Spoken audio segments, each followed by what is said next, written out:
학교를 막 졸업했을 때의 기분을 기억하고 있나요?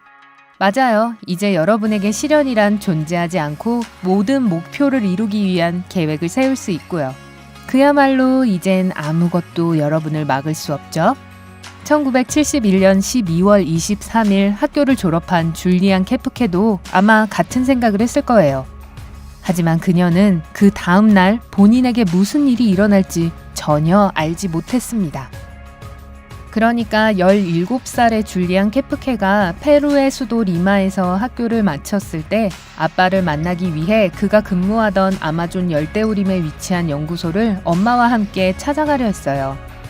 모녀는 최대한 빨리 리마를 떠나 연구소에서 가장 가까운 도시인 푸칼파로 떠나려고 했지만 연휴 기간이라 거의 모든 비행기표가 팔린 상태였어요.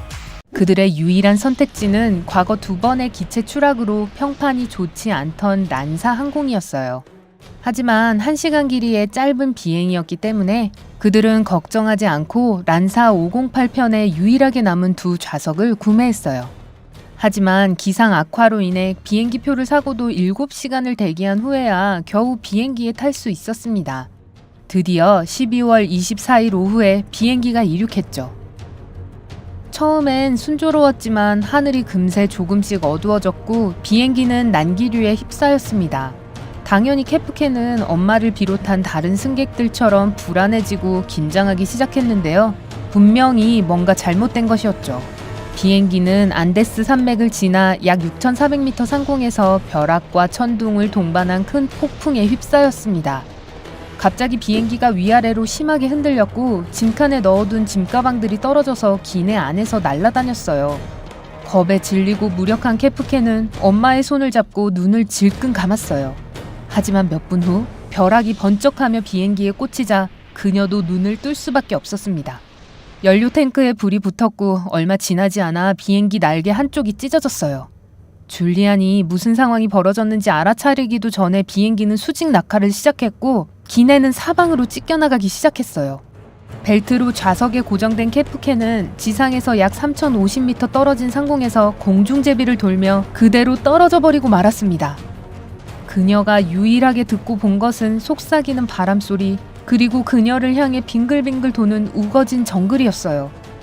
어떻게 충돌했는지 그녀는 전혀 기억하지 못했지만 아마 우거진 숲과 그녀가 앉은 좌석이 충격을 완화하는 쿠션 역할을 했을 거예요.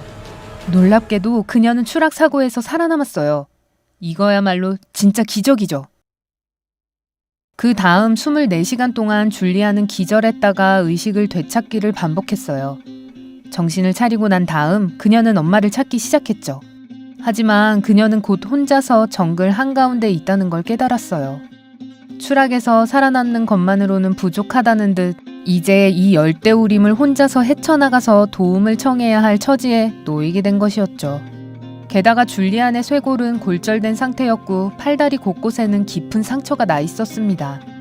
그러나 갖은 고통과 부상에도 불구하고 그녀는 움직이기 시작했고 어떤 일이 있어도 이 악몽에서 빠져나가겠다고 다짐했어요. 먹을 것을 찾던 도중 그녀는 머리 위 공중을 맴도는 비행기 엔진 소리를 듣게 되었습니다.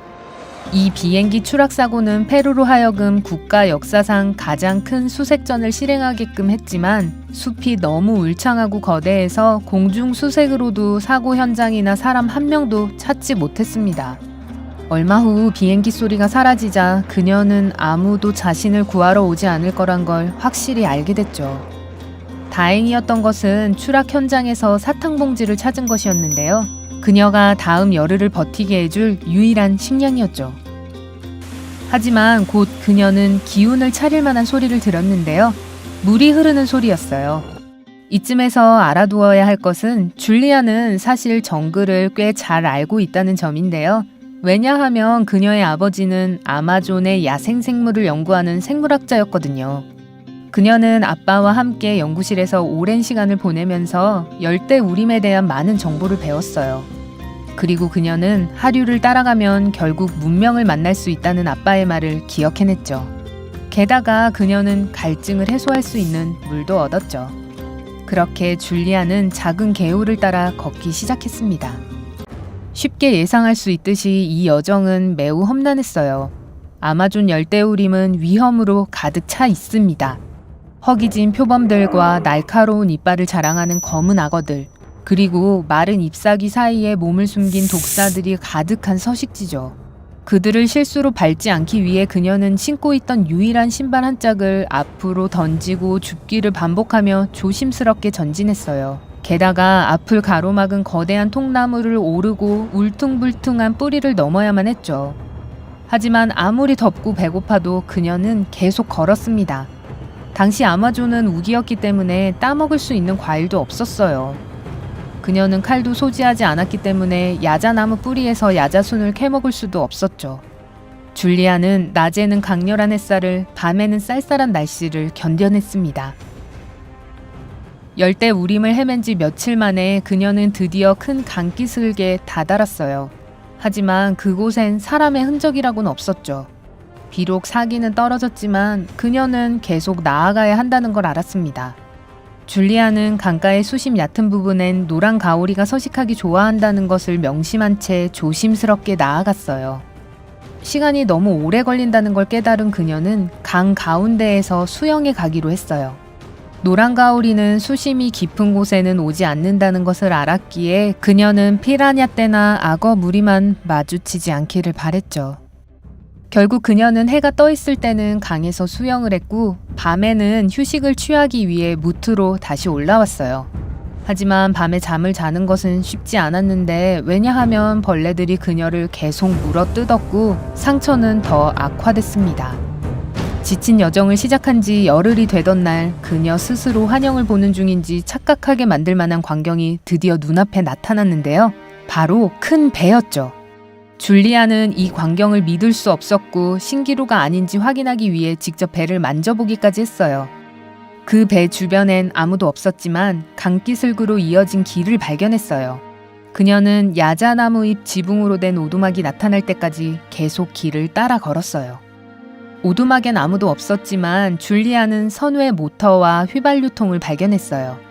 그녀의 팔에 난 상처가 정말 깊었고 구더기가 생겨날 만큼 심하게 감염된 상태였어요. 그녀는 당장 구더기부터 제거해야 한다는 걸 알았죠.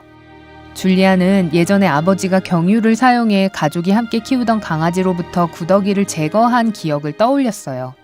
그래서 그녀는 상처에 휘발유를 부었습니다. 구더기들이 살갗을 파고 들어가려 했기 때문에 그 고통은 실로 엄청났죠. 하지만 결국 그녀는 구더기들을 모두 제거했습니다. 완전히 녹초가 되어버린 줄리아는 오두막에서 하룻밤을 보내며 조금 더 편안하게 눈을 붙이기로 했어요.